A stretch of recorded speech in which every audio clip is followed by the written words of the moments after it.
Gangsters. This is Sean Lacey, aka Miss Officer, also the manager of this network.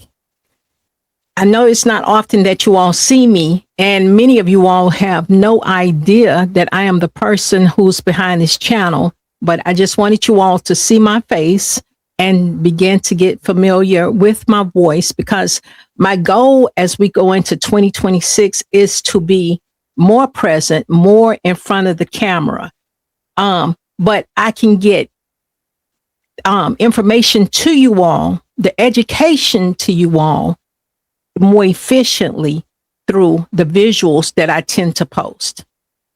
Now, if you have been with me any amount of time, or maybe if you've even read my description for this network, you all will see, y'all understand that I'm an Army veteran. I served during Operation Desert Storm, but I served in South Korea. I never went into country in Iraq, but I headed up combat communications in South Korea during Operation Desert Storm. I came home and became a police officer. It was not something I chose to do. It chose me. And I think I'm finally, as I get older, beginning to understand the total reason how policing chose me. You will also see in my description where my great-grandfather, Harry Lacey, was the 178th individual to be executed in the Texas electric chair.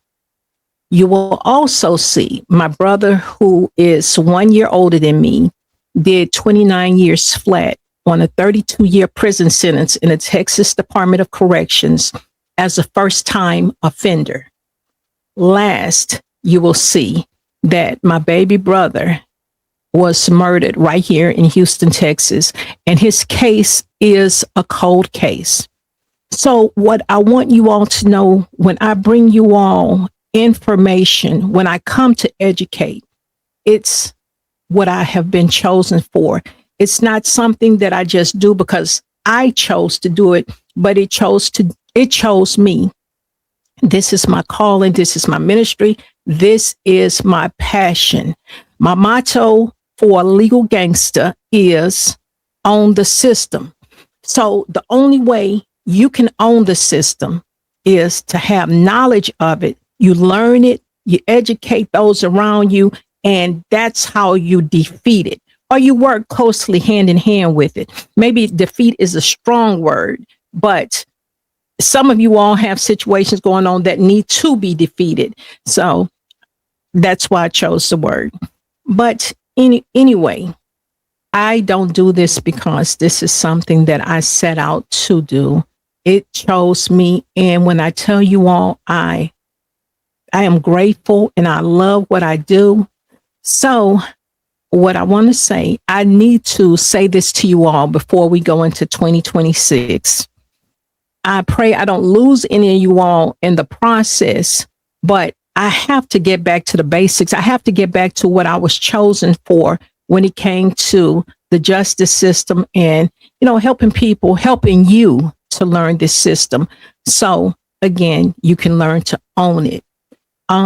We are moving in a direction of decentralizing justice. So in other words, the goal is to put the power in the hands of the people when it comes to the justice system. So that's why I educate. But I told you a little about my family, but let me tell you all something about me. And again, like I say, I had to cut a few minutes ago because I do get emotional when I share things, but you all are my gangsters, y'all my family. So you all are here. So it's time to go on along with this ride with me. If y'all got me, I got you all. That's how I do it. Okay. I am from 5th Ward here in Houston, Texas, the Bloody Nickel. That's where I grew up, the only daughter of 5 children. So I grew up all around boys. So one of my biggest goals, I've been keeping Texas gangsters legal since 1969. That's the year I was born. So my calling started a long time ago. But anyway, that's how I was brought up, where I was born, 5th Ward, poor, single mother. Father, I have no idea where he was. I did get to know my father in my later years, but in the beginning, it was very hard. So that's how I ended up going to the army. Went to, after we had a house to burn down and all these things, I ended up going to the United States Army. Got out the Army, didn't know what I was going to do. Came home, and anyway, God ordered my steps and led me into policing. And that's the story all on its own, because I didn't even go through a traditional police academy. I went through a 4-month abbreviated police academy. But it's a part of the favor, and it's a part of the being chosen to do this.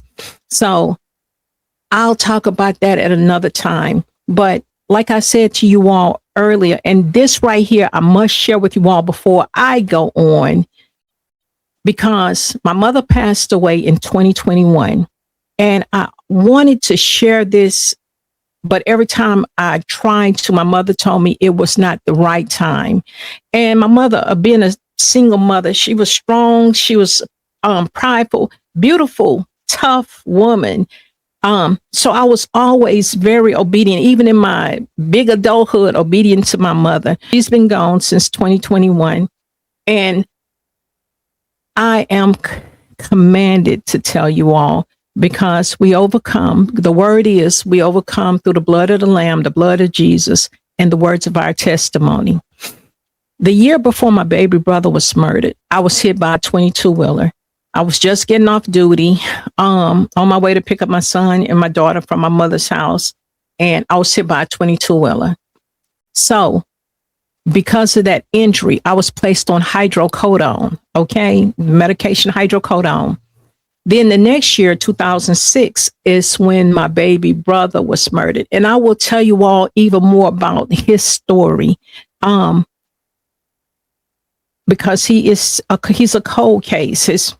I will tell you all more about his story. His case is a cold case here in Houston, but he was murdered in 2006. After he was murdered, you know, of course, my mother was no good at all. I'm the only daughter, like I said, of 4 boys.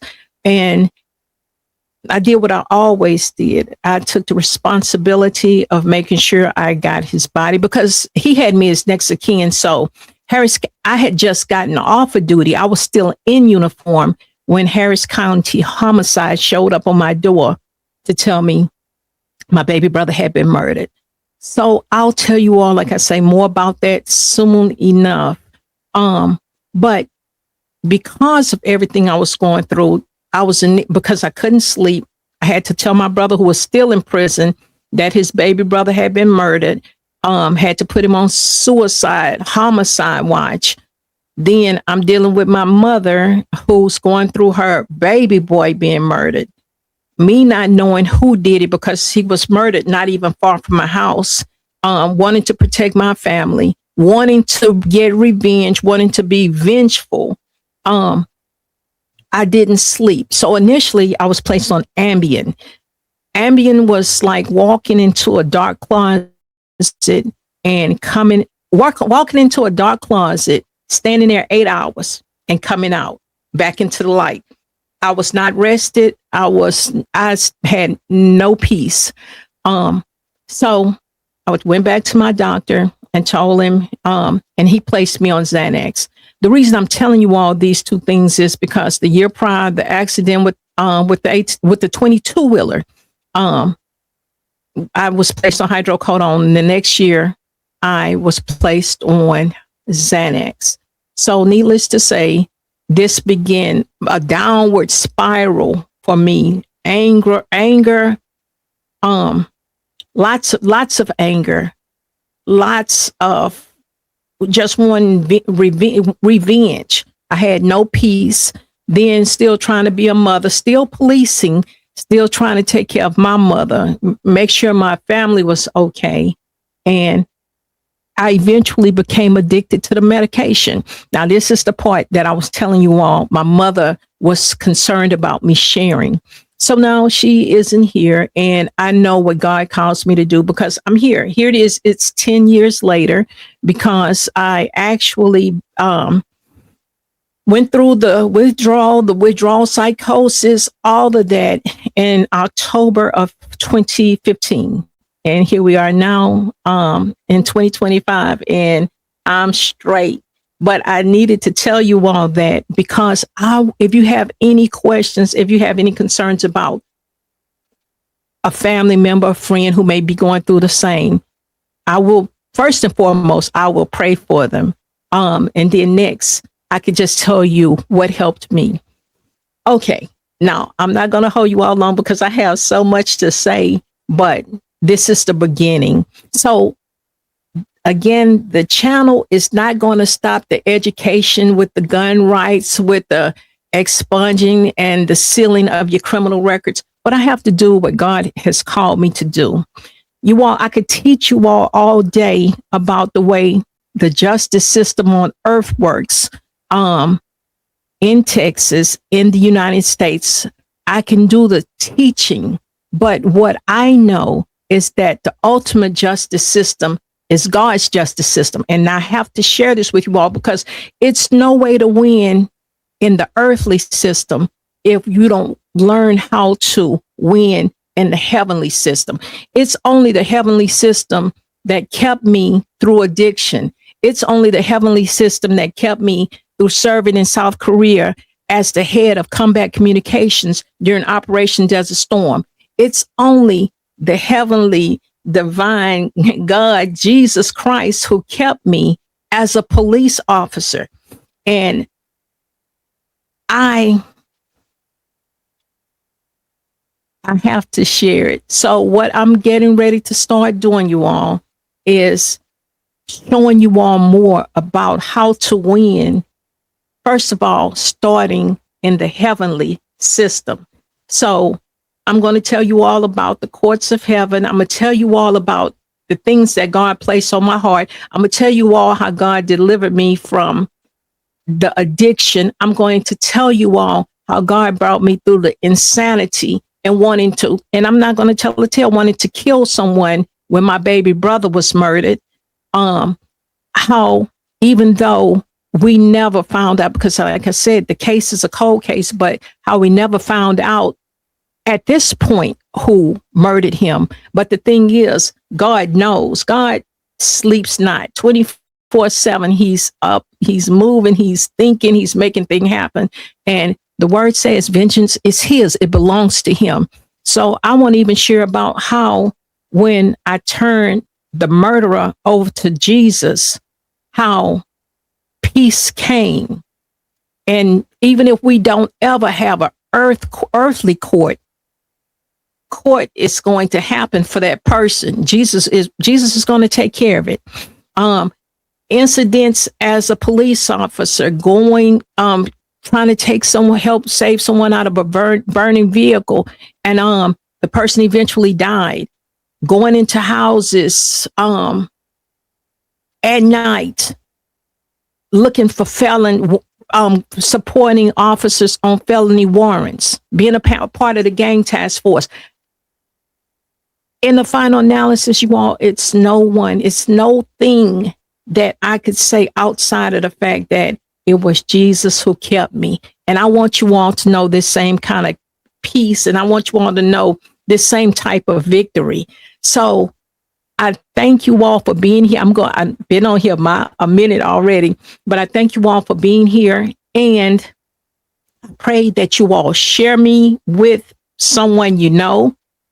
I'm also a grandmother. So as a Christian, as a daughter, as a mother, as a grandmother, as a ex-police officer, as a United States Army veteran, I am here. I'm a soldier, and I want to make sure you all are equipped. And I know the best equipment that I can give you all for this assignment on this earth, right here, right now, especially everything that's going on, is to equip you all with God, what God equipped me with. So I'm going to bring it to you all, and I pray y'all stay with me as we do this, okay? Y'all my gangsters, right? Because y'all gangster for me, I'm gangster for you all. And again, I know a lot of people started following this channel because they were listening to me bringing the information about the gun rights restoration. I'm going to still be talking about that because I believe that an individual who properly learns to use a weapon, because I've been firing a gun since I was 8 years old. So an individual who learns to properly use a weapon and they are carrying it the right way. I know we know that the Second Amendment rights is our Second Amendment rights, but the fact of the matter is, if you've committed a crime, all felonies, and certain misdemeanors, you lose those rights. That's not me doing it, you all. So I see the comments, but I can't change it. I want things to be better, but we have to do better. Everyone just across the blanket likes to say, well, that's our right. That's our right. Yes, but based on what you are saying, a murderer has a right to carry a gun. As a felon, they're American?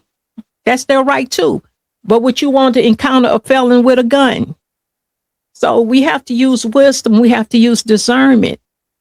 And that's what we're going to do here. So I'm going to still be bringing news about the Second Amendment rights. And that portal is getting ready to open soon. If you all have not got that workbook, what are you waiting on?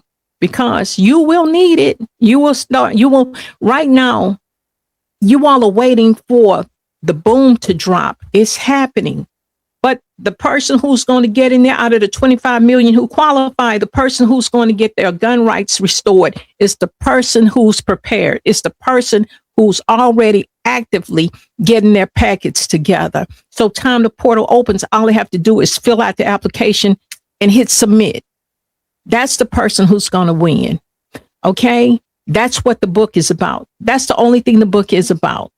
Teaching you how to get your paperwork together, being prepared so once the portal opens, you can submit it and you can be on your way.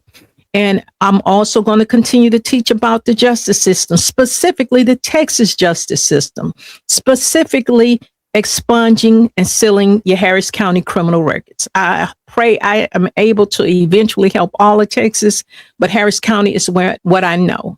This is where my law enforcement career started, and this is where it ended, and I know the system. All right.